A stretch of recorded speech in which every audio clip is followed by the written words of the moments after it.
But first, want to turn our attention to the new plans that were announced by President Trump in response to immigration around the coronavirus crisis. Of course, we already covered the way that he has celebrated his moves to lock out travelers first from China, then from Europe in regards to trying to slow the spread of coronavirus. But now touting a different move here as he announced a wave of blocking immigration in the U.S., which will no doubt be challenged by some on constitutional grounds. I want to read his tweet that he shared earlier saying, quote, "In light of the attack from the invisible enemy, as well as the need to protect the jobs of our great American citizens, I will be signing an executive order to temporarily suspend immigration into the United States."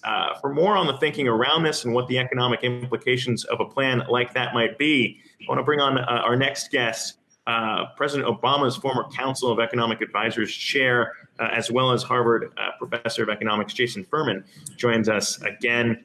And Jason, I love having you on because you wrote the op-ed that kind of sparked the thinking behind the $2 trillion plan that we saw enacted. But this seems to be a little bit of a different take here by President Trump by kind of singling out immigration as potentially a piece here that could help the job losses that we've already seen. Not sure the economic thinking is there on that front, but what might be the impact of locking out immigrants in this country when we think about impacts on the economy and GDP? Yeah, I think this immigration suspension might be the worst idea since defunding the WHO. You know, first of all, it has nothing to do with the spread of the virus. A lot of this is preventing people from getting green cards, preventing people from becoming citizens. Those people are already here in the United States. You can also test people, so it has nothing to do with health. Then in terms of jobs, we need competitive industries. We need competitive businesses to have jobs. Immigrants are a really important part of that. They contribute to our economy. American businesses won't be able to recover if we did not make this country a less attractive place to work and do business. Yeah, even more, I guess, alarming to me, and I didn't really even know that this was a piece of the plan here, but more than 1 million U.S. citizens in states like California, Pennsylvania, across the country have been blocked from receiving the stimulus checks that we talk so much about because they're married to immigrants who don't have Social Security numbers. And I know, to be fair, that this was a piece of the stimulus checks that came out under President Bush back in 2008. But that also seems like kind of singling out people that might be, they are U.S. citizens, but not being able to get them because they joint file with spouses that might not be U.S. citizens, seemingly another kind of target here with not really any economic benefits since they're living here anyways. And we saw similar plans in California as Governor Newsom puts money, as much as $125 million, going towards undocumented immigrants living in the state because, they do pay taxes here, sales tax and other taxes. Well, living here, just don't have Social Security numbers. So it seems like there's a different take here from federal and state level officials here when we talk about stimulating people who might not be citizens, but still a significant piece of the economy.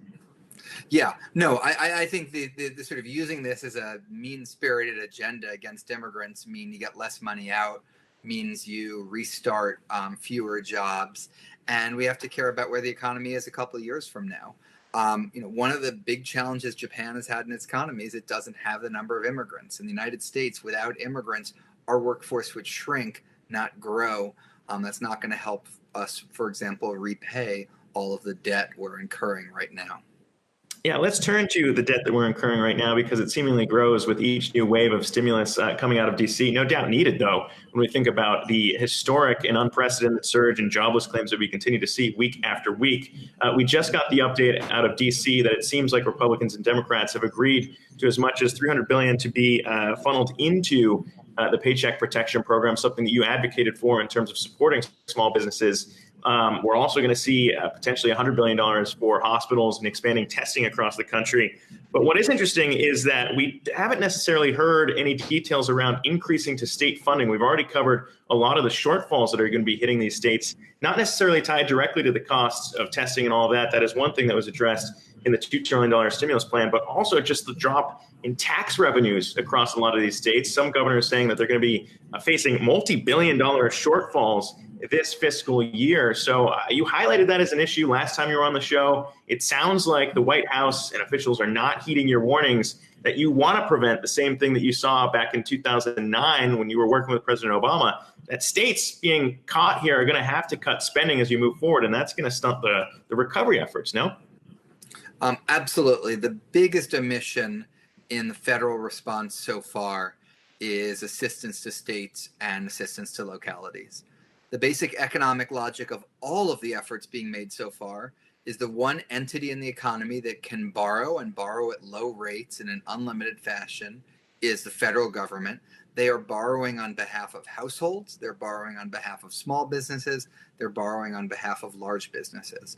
States and localities, by their own constitutional rules, can't run deficits. They have to balance their budget. Their revenue is plunging, so they're going to have to cut their spending too. The CARES Act reimbursed some of their emergency-related expenses, but did nothing to fill the huge hole they're in. How are we going to pay our teachers when students come back into the classroom in September? Right now, that's not clear. At least $300 to $400 billion for states and localities is desperately needed. Hey, Jason, it's Brian Chung here. So President Trump actually just tweeted saying that after whatever is being discussed now ultimately gets passed, there would be another bill or at least some sort of discussions on forward thinking for fiscal relief to those state and local governments. But he also said it could be within the context of infrastructure investments through bridges, tunnels, broadband, things like that. Do you think now is the time for infrastructure, and how do you think the current approach towards the debt, or maybe not caring so much about the debt because the idea here is to try to protect the economy from this large macro shock, factors into that discussion? Look, I think it's always a good time for infrastructure. I was in favor of infrastructure last year. I'm still in favor of infrastructure.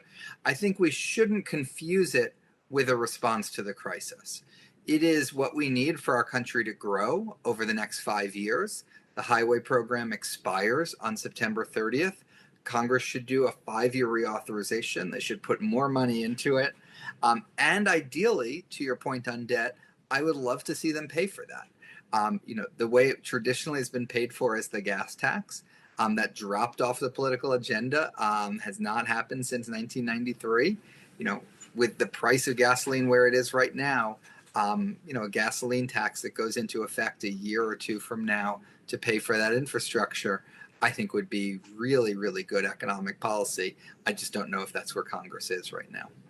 Yeah, the idea of economic policy here is very interesting when we've seen the Fed, throw in all these facilities at record speeds and, kind of throw everything at the wall like we saw back in the '08 crisis. What is interesting, and I know there's a distinction here to make between the recovery that we've seen in the stock market in the last couple of weeks and the underlying economic fundamentals here.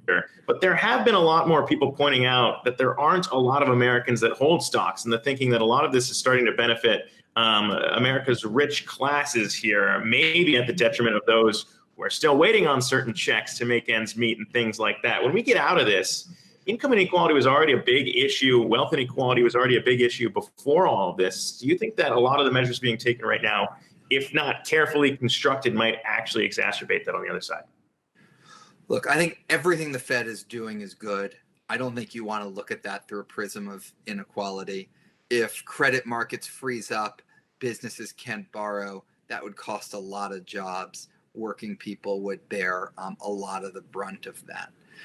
Congress, on the other hand, has made distributional choices, and they did include $300 billion of corporate tax cuts in the CARES Act, and nothing to increase nutrition benefits for families that are having a hard time getting food. So I think Congress could do more at the low end to help some of the most vulnerable families.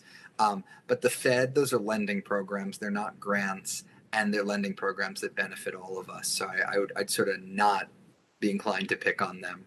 Yeah. And at the same time, the Federal Reserve's actions, though, have not maybe explicitly, but kind of subtly hinted at the idea that Congress could and maybe should be spending more money because the Fed will help monetize any sort of increase in the debt so far. You were at the CEA during the time that Jay Powell was then a governor at the Federal Reserve. I'm wondering how you think the thinking within the Federal Reserve has changed even over just the last 2 months or so. And how would, I guess, you grade the Fed's actions and whether or not Congress has gotten that message, if you think that is ultimately what the Fed's trying to message?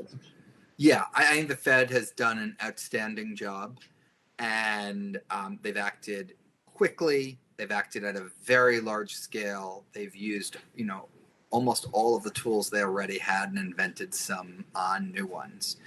I think you're absolutely right that they have made it possible for Congress to borrow without doing any short-run harm to the economy. I think Congress so far has mostly exercised that. The deficit will be 20% of GDP for the next 6 months.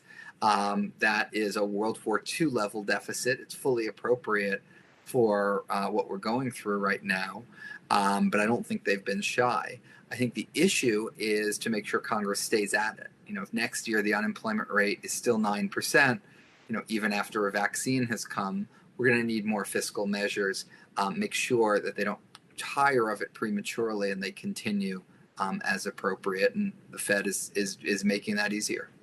Yeah, Brian really swooped in there and scooped my grading question, because last time we had you on, we asked you to grade the administration's response so far. You said you gave it an A because of the speed in which they enacted some of this. To follow up on that, maybe not grading the Fed, but maybe again searching back to the congressional and administration response on the fiscal side.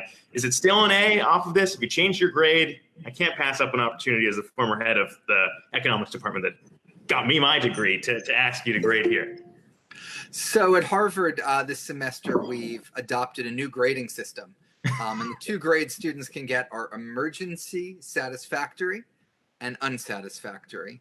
And there's no doubt in my mind that the federal government should be getting an emergency satisfactory grade for its response so far.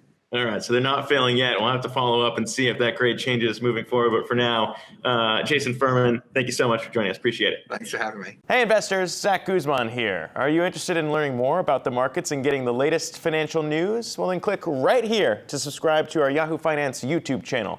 Get the latest up-to-the-minute market analysis, big interviews in the world of finance, and information on how to manage your money every day wherever you are.